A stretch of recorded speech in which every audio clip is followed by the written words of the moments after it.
Hello guys, what's up? Welcome back to my daily Yu-Gi-Oh video. Today I'll be going over updates and the deck profile of my True Draco deck and how it's evolved since when I started building it.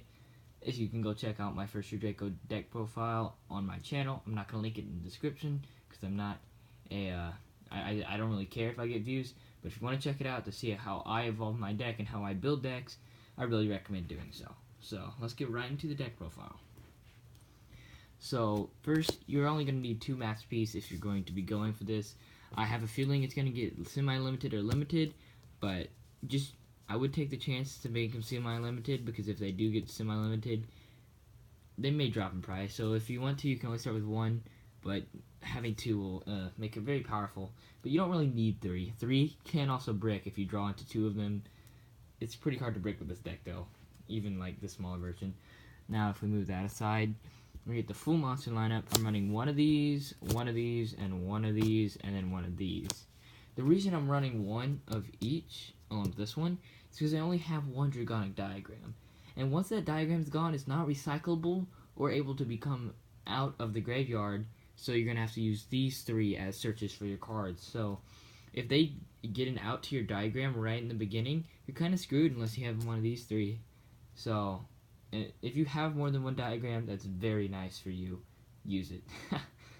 Okay, that's it for the monster lineup. It's pretty small, especially for a deck like this that kind of sort of spams out monsters a lot-ish. Like, it's only one monster at a time, but it kind of gets them out pretty easily.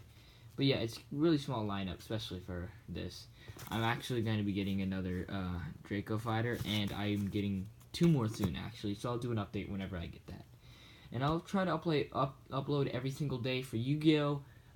For just how my decks are going, the ones I'm building, and how this is the main deck I run. So we also got 1 diagram, obviously, along with the usual 3 beats, along with there's going to be some super version of this in the next OTS. I've got to get those rarity bumps, so there's those. Now, for the draw power, there's only 1 draw power. You don't need demise for this deck, but it helps a lot. If you can get any amount of demise, just equals extra draw power if you draw into it. Having 3 is the most consistent. So this is actually, I see this card as being good for getting into your diagram if you don't have one in your hand. But just saying, without your demise, getting into diagram is quite hard. So I have to run 3 terraforming and 3 set rotation, along with 2 magical mid-breaker fields. Now, running 2 does not make you brick in this deck, because if you draw this and this, you can search diagram with this, and give this to your opponent, and then destroy this with diagram to search a card.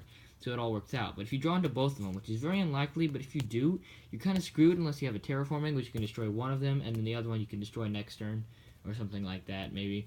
Yeah, you never know. I don't run a lot of spell trap destruction, but just in case, I run 1 Galaxy Cyclone, just because it helps, along with, and also for protection and other stuff for Monarchs. I actually have a March of the Monarchs, just to protect my monsters that are not. Actually, take this out right now. You don't need this. Don't get March. I was about to take it out before and I forgot. Okay, so these 2. This card, you need this card. It's insane. You contribute your opponents, but you have to have your own because it's instead of your own. So if you don't have one of your own, you can't really do it, I'm pretty sure. Maybe you can. I don't know. Okay, that's it for the spell and traps. Now, most of the time, the deck, all the fillers are draw power.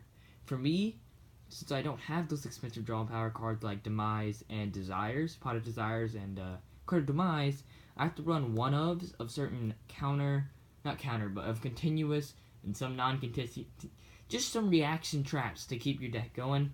So first we're going to go with the basic, these 3. So yeah, those are my traps for that. Now, I am running 1 of quite a lot of cards just to lock out your opponent in most situations. So we got, of course, Imperial Order. Most normally I leave this activated for 1 turn, because you're probably going to be going into draw power with this card next turn. So make sure you destroy this during your standby phase so you don't take any damage, and you also can activate that. I'm running 1, lose 1 turn. You can run 3, but I'm running 1 of each of these kind of cards just to try it out. If you want to make it more consistent, then run 3 of the best ones in this stack. But that's all up to you. It's more fun to run it with each of these. So we also got Once on Warning. This is limited, so you can only run 1. A Heavy Storm Duster. I actually pulled this out of a Code of the Duelist. It's pretty nice. It's better than Twin Twisters in some occasions because it is a little bit slower because you can't activate it during the turn you set it, but you can activate it without a cost, so it is basically a -1 for your opponent, so it's pretty nice because you -1 but they -2, so it's -1, I guess that's what you call it. You got one bottomless. I think that's also limited. I think this is also limited, and I think that this is also limited. So yeah, so bottomless is pretty nice. Fiendish is pretty nice, and this card is like pretty good for a card that your opponent spent a lot of materials to get on the field. This can send it back to the hand and waste their materials, giving you a pretty good advantage. So that's how my deck has evolved since I started building it, and it seems to be working quite well for me. You don't have to build this deck until I'm done with it, but if you want to start building it with me and go along with the videos that I'm doing, don't forget to subscribe and click the bell icon so you get notified whenever I do more updates on my 2 Draco. Thank you guys for watching this video, and if you want to see more 2 Draco or deck profiles of another kind, don't forget to subscribe, like, and tell me in the comments below what you want me to show you next.